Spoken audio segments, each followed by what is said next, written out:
Hello everyone and welcome back. हम पढ़ रहे थे रिग्रेशन।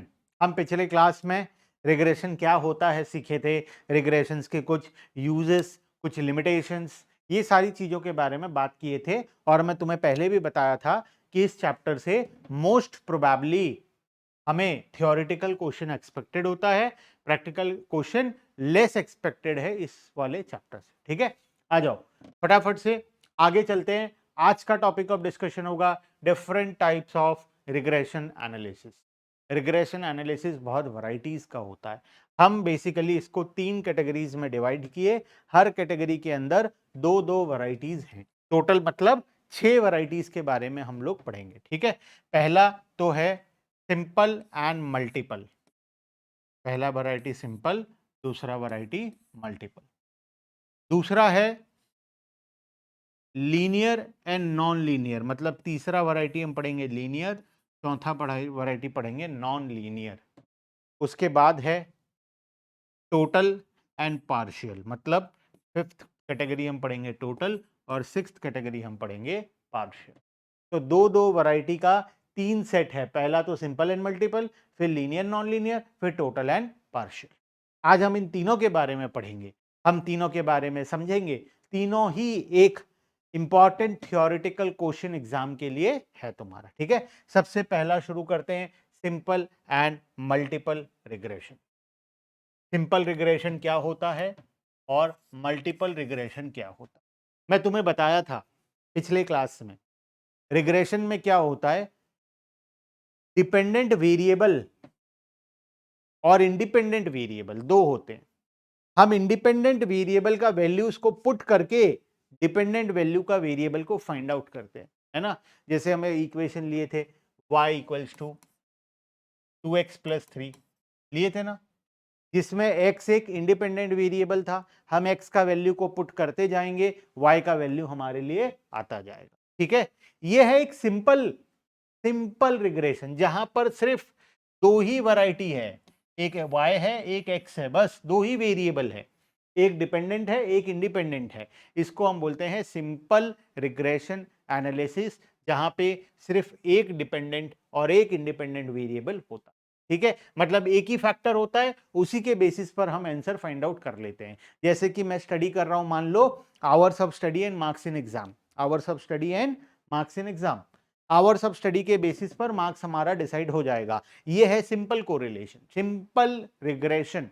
ठीक है, अब मल्टीपल क्या होता है, यहां पर एक से ज्यादा फैक्टर्स होंगे। जैसे एग्जांपल देता हूं, 2x plus 3z plus 4a plus 3b plus 5।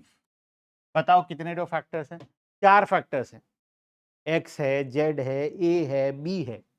अब जब तक ये चारों का वैल्यू पता नहीं चलेगा, तब तक तुम y का वैल्यू निकाल नहीं पाओगे, है ना। इसको हम बोलते हैं मल्टीपल कोरिलेशन या मल्टीपल रिग्रेशन, जहां पर हमारा जो इंडिपेंडेंट वेरिएबल होता है वो बहुत सारे होते हैं और डिपेंडेंट वेरिएबल एक होता है। या ऐसा भी हो सकता है कि डिपेंडेंट वेरिएबल भी बहुत सारे हैं और इंडिपेंडेंट भी बहुत सारे हैं। ठीक है, मतलब यहां पर दो से ज्यादा वेरिएबल्स इन्वॉल्व होते हैं, उसको हम बोलते हैं हमारा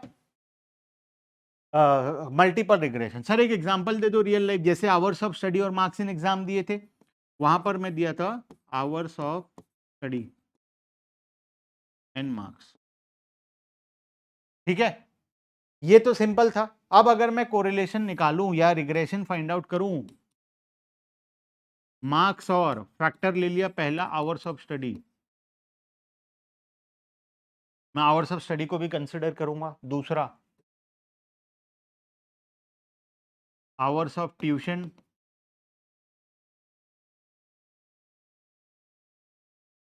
ऑनलाइन क्लास का ड्यूरेशन, उसके बाद रिटन प्रैक्टिस,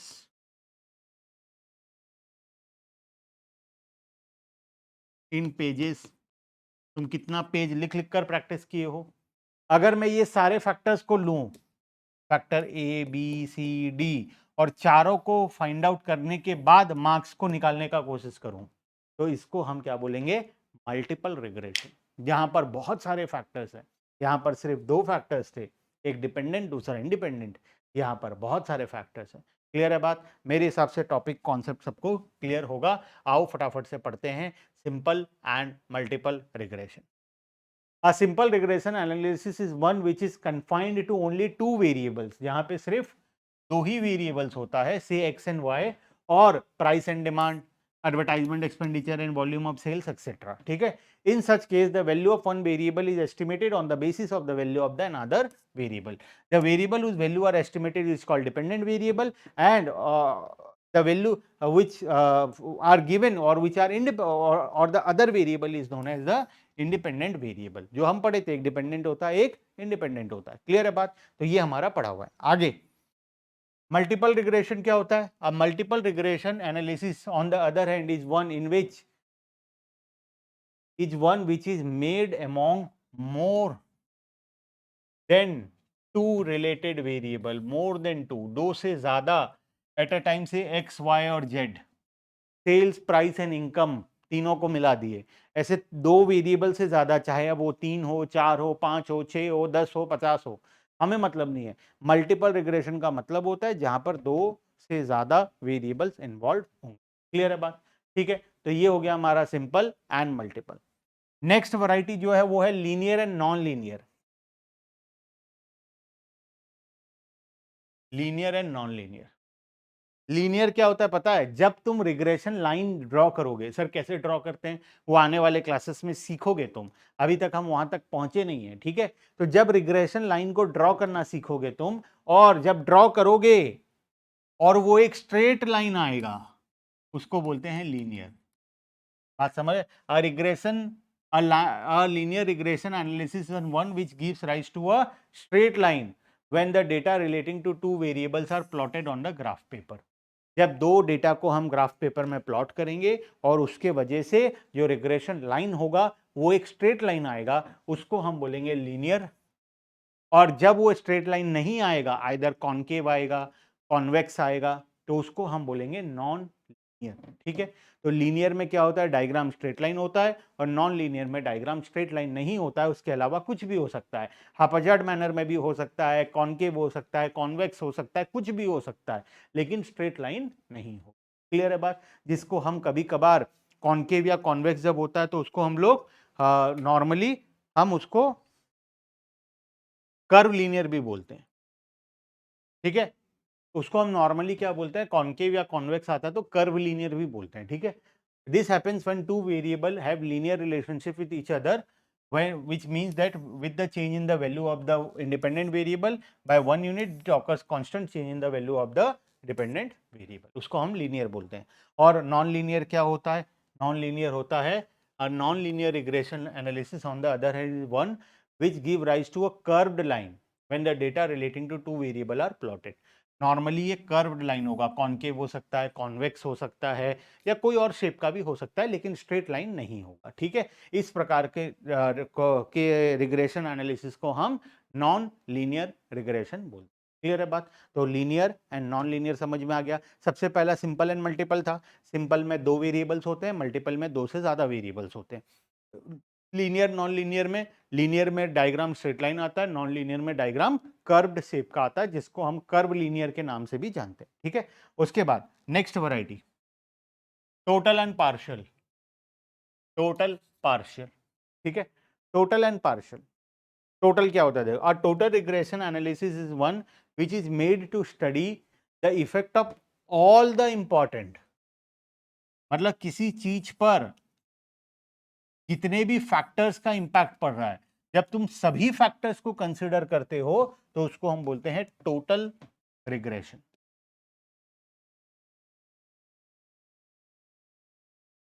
मार्क्स, अब ये मार्क्स जो तुम्हारे एग्जाम में आएगा, इसके पीछे बहुत सारे फैक्टर्स हैं। Hours of study, written practice, tuition time, school attendance, books followed. तो ऐसे बहुत सारे फैक्टर्स हैं या नहीं है? ठीक है बहुत सारे फैक्टर्स हैं। सिर्फ आवर्स ऑफ स्टडी के बेसिस पर तो मार्क्स डिसाइड नहीं होता है। हाँ, आवर्स ऑफ स्टडी के बेसिस पर मार्क्स इम्पैक्ट होता है जरूर, लेकिन खाली वो एक ही तो फैक्टर नहीं है, और भी बहुत सारे फैक्टर्स, ठीक है। तो जब तुम सभी फैक्टर्स को कंसिडर करते हो, ऑल द फैक्टर्स, जो हो सकता है, सारे ऑल इंपॉर्टेंट फैक्टर्स, जब तुम सभी को कंसिडर करके मार्क्स पर इंपैक्ट निकालते हो, उसको हम बोलते हैं टोटल रिग्रेशन। और जब तुम इन सभी फैक्टर्स में से कुछ फैक्टर्स को इग्नोर कर देते हो, एक या दो या तीन फैक्टर्स या कुछ कुछ ही फैक्टर्स को कंसिडर करते हो, बाकी फैक्टर्स को इग्नोर कर देते हो, उसको हम क्या बोलते हैं? उसको हम बोलते हैं पार्शियल रिग्रेशन। क्लियर है बात? तो टोटल और पार्शियल के बीच में समझ में आया? Total and partial regression analysis. A total regression analysis is one which is made to study the effect of all the important variables on the other on one another. For example, when the effect of advertisement expenditure, income of the people, price of the goods and volume of sales are measured in the case of total regression analysis. In such case, the regression equation takes the form of the multiple regression analysis. ठीक है, इसमें तुम सभी factors को लोगे, ये एक प्रकार से एक मल्टीपल रिग्रेशन भी है और ये टोटल रिग्रेशन भी है, ठीक है। और पार्शियल क्या होता है? A partial regression analysis on the other hand is one in which is made to study the effect of one or two relevant factors. सिर्फ कुछ ही relevant factors को लिए हो तुम, सारे फैक्टर्स को नहीं लिए। जैसे मार्क्स निकाल रहे हो तो सिर्फ कंसिडर किया आवर ऑफ स्टडी या कंसिडर किए रिटन प्रैक्टिस, बस, बाकी फैक्टर्स को तुम कंसिडर ही नहीं किए। तो जब तुम सभी फैक्टर्स को कंसिडर नहीं कर रहे हो, कुछ ही फैक्टर्स को कंसिडर कर रहे हो, तो उसको हम क्या बोलेंगे? Partial regression analysis. क्लियर है बात यहां तक? तो अभी तक हम क्या क्या पढ़े? अभी तक सर हम 3 टॉपिक पढ़े। टाइप्स ऑफ रिग्रेशन के अंदर में सबसे पहला तो सिंपल एंड मल्टीपल। सिंपल में हम 2 फैक्टर्स लेते हैं, मल्टीपल में 2 से ज्यादा लेते हैं। उसके बाद सर हम पढ़े linear and non linear. Linear में सर डायग्राम स्ट्रेट लाइन आता है, नॉन लीनियर में डायग्राम कर्व्ड शेप का आता है। उसके बाद हम सर पढ़े टोटल एंड पार्शियल। टोटल में हम सभी फैक्टर्स को कंसिडर करते हैं, ऑल द इंपॉर्टेंट फैक्टर्स, और पार्शियल में हम कुछ ही फैक्टर्स को कंसिडर करते हैं, सारे फैक्टर्स को कंसिडर नहीं करते। तो मेरे हिसाब से यहां तक का टॉपिक सभी को आज के लिए क्लियर है, ठीक है। आगे चलेंगे सर, आज और पढ़ेंगे, हाँ आज और पढ़ेंगे हम। आ जाओ यहां पर, लाइन ऑफ रिग्रेशन। हम रिग्रेशन लाइन बनाएंगे, इसमें 2 तरीका है। ग्राफ पेपर में बनाएंगे 2 तरीका, एक तो स्कैटर डायग्राम मेथड है और दूसरा मेथड जो हमारा है वो मेथड ऑफ लीस्ट स्क्वायर है। एक है स्कैटर डायग्राम, दूसरा है method of least square. Scatter diagram तो चलो ये तो नॉर्मल है, नॉर्मल डायग्राम बनाना है। ले जो मेथड ऑफ लीस्ट स्क्वायर है ये पूरा प्रैक्टिकल है विथ फॉर्मूलाज, ठीक है। तो सबसे इंपॉर्टेंट और सबसे मेजर पार्ट जो इस चैप्टर का है वो है मेथड ऑफ लीस्ट स्क्वायर। तो हम पहले स्कैटर डायग्राम पढ़ेंगे, उसके बाद मेथड ऑफ लीस्ट स्क्वायर पढ़ेंगे, ठीक है। आओ शुरू करते हैं स्कैटर डायग्राम मेथड, ठीक है। स्कैटर डायग्राम में क्या होगा? हम सबसे पहले डायग्राम बनाएंगे, ठीक है। तो हम पहले डायग्राम बनाएंगे और उसके तरीके से पढ़ेंगे। आओ शुरू करते हैं। आज हमारे लिए ये आखिरी टॉपिक होगा स्कैटर डायग्राम, ठीक है, आज के लिए। नेक्स्ट क्लास में हम मेथड ऑफ लीस्ट स्क्वायर पढ़ेंगे, आज हम स्कैटर डायग्राम आखिरी चीज पढ़ेंगे, ठीक है। आ जाओ, स्कैटर डायग्राम मेथड क्या करने वाले हैं? Under this method a graph paper is taken on which independent variable से x is represented along horizontal axis, ठीक है, मतलब एक्स एक्सिस में, and dependent variable y is represented on vertical axis. मतलब एक ग्राफ पेपर लोगे, एक x axis में बनाओगे, 2 वेरिएबल होंगे, एक एक्स एक्सिस में बनेगा, एक वाई एक्सिस में बनेगा। एक्स एक्सिस में कौन सा वेरिएबल बनेगा? एक्स एक्सिस में इंडिपेंडेंट वेरिएबल बनेगा, वाई एक्सिस में डिपेंडेंट वेरिएबल बनेगा। The point are then plotted on the graph paper. जितना भी पॉइंट्स होगा सभी को ग्राफ पेपर में प्लॉट करोगे, representing the various pair of value of the both the variable x and y which give the picture of scattered diagram with several points scattered around. तुम्हें एक scatter diagram मिल जाएगा और वहां से तुम्हें एक सारे पॉइंट्स को मिलाकर एक डायग्राम मिल जाएगा। After this 2 free hand straight line are drawn. 2 ठो फ्री हैंड स्ट्रेट लाइन बनाना है across the scattered point in such a manner that sum of the deviation of the point on one side of the line is equal to sum of deviation of the point on other side of the line। तुम्हें क्या करना है? 2 ठो line बनाना है ताकि जो line से डेविएशन है, एक का डेविएशन दूसरे के डेविएशन के साथ इक्वल हो जाए। ठीक है, एक का डेविएशन दूसरे के डेविएशन के साथ इक्वल हो जाए। हम करके देखेंगे, ठीक है, प्रॉपरली। उसके बाद क्या करेंगे, आगे समझ लेते हैं, फिर मैं तुम्हें एक क्वेश्चन करवाऊंगा तो समझ में आएगा। The line which is drawn between such vertical deviation is represented as the regression line of y on x, and the line which is drawn in between the horizontal deviation is represented as the line of regression on x on y. Basically regression ना दो प्रकार से होता है, हम y on x निकालते हैं and x on y निकालते हैं, ठीक है, हम दो तरीके से कैलकुलेट करते हैं। तो अभी जो हम दो लाइन बना रहे थे, इसके पहले जो हमने बात किया यहाँ पर कि हमें दो ठो लाइन बनाना है, टू फ्री हैंड कर्व, एक x on y के लिए बनाना है, दूसरा y on x के लिए बनाना है, ठीक है। तो हम वो करेंगे। The point eight which both this regression line cut each other represent a mean of the two variable. जहां पर दोनों लाइन, मान लो ये है, एक लाइन ये है, एक लाइन ये है, तो जहां पर ये दोनों एक दूसरे को कट करेंगे, ये मीन होगा, ये x का मीन होगा और ये y का मीन होगा। बात समझ में आ रहा है, ठीक है। बहुत इंपॉर्टेंट चीज है, जहां पर दोनों डायग्राम एक दूसरे को कट करते हैं, वो कट वाले पॉइंट में जो x एक्सिस में होता है ये x का मीन होता है, और जो y एक्सिस में होता है वो y का मीन होता है। तो x बार और y बार हमें यहाँ से मिल जाएगा।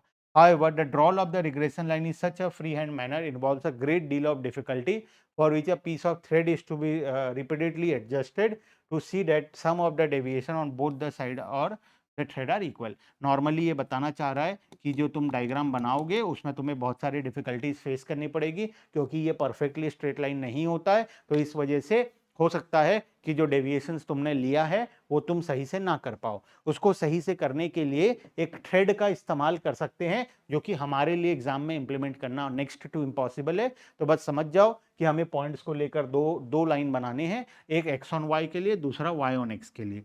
जहां पर दोनों इंटरसेक्ट करेगा वो पॉइंट से हमें दोनों का मीन मिल जाएगा, ठीक है। आओ आगे चलते हैं।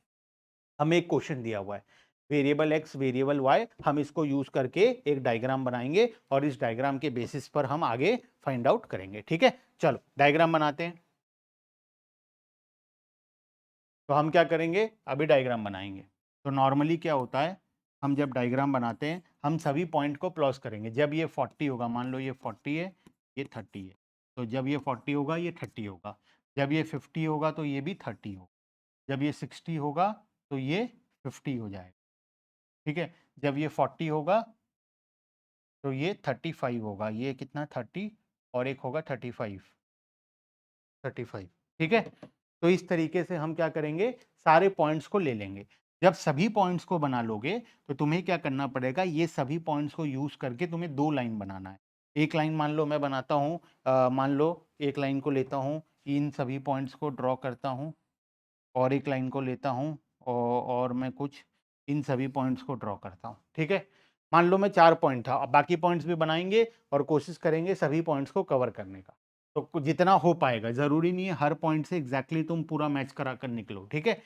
अब ये हो गया एक एक्स ऑन वाई और दूसरा वाई ऑन एक्स। जहां पर ये दोनों इंटरसेक्ट किए, मान लो यहां पर इंटरसेक्ट किए, यहां से ये जो वैल्यू होगा ये एक्स बार होगा, और यहां से ये जो वैल्यू होगा ये वाई बार होगा। बात समझ में आया। तो इस तरीके से हम एक्स बार और वाई बार निकाल सकते हैं। तो यहाँ पर तुम्हें दिया गया है एक्स बार और वाई बार निकालकर, तुम उसको ग्राफ पेपर लेकर, सर आप यहाँ पर एग्जैक्टली क्यों नहीं बनाए, एग्जैक्टली बनाना बहुत डिफिकल्ट है। डिफिकल्ट मतलब नेक्स्ट टू इम्पॉसिबल है। पूरा एग्जैक्टली ग्राफ पेपर लेकर, स्केल लेकर प्रॉपरली एक एक पॉइंट को मार्किंग करना पड़ेगा, तभी हो पाएगा, ठीक है, अदरवाइज नहीं हो पाएगा। तो तुम्हें ये सारे पॉइंट्स को क्या करना है, ग्राफ पेपर लेना है और एग्जैक्टली मार्किंग करके बनाना है। सभी को मार्किंग करने के बाद दो ठो लाइन, जो बेस्ट लाइन होगा वो दो लाइन बनाना है। जहां पर दोनों इंटरसेक्ट करेगा वो तुम्हारा एक्स बार और वाई बार का पार्ट होगा, ठीक है। तो एक्स बार और वाई बार निकाल कर दिया है, तुम दोनों को डालकर चेक कर सकते हो और एक्स बार और वाई बार फाइंड आउट कर सकते हो। क्लियर है बात। तो ये है हमारा रिग्रेशन लाइन, ठीक है। इस तरीके से हम x on y on x का दो लाइन बना सकते हैं स्कैटर डायग्राम मेथड, ठीक है। इसी को बोलते हैं रिग्रेशन। सर रिग्रेशन क्या हुआ, ये जो डायग्राम बनाए ना तुम, ये दो ठो लाइन एक्स ऑन वाई और वाई ऑन एक्स, ये लाइन को ही तो बोलते हैं रिग्रेशन। यही तो चैप्टर है हमारा, ये लाइन बन गया मतलब काम खत्म, ठीक है। यही तुम्हारा चैप्टर है। क्लियर है बात। चलो तो ये है आज का टॉपिक। नेक्स्ट क्लास में हम लीस्ट स्क्वायर मेथड से पढ़ेंगे। लीस्ट स्क्वायर मेथड से पूरा प्रॉपर फॉर्मूला और लंबा सा कॉन्सेप्ट है, उसको हम नेक्स्ट क्लास में आगे कंटिन्यू करेंगे। ठीक है, bye bye everyone and thank you.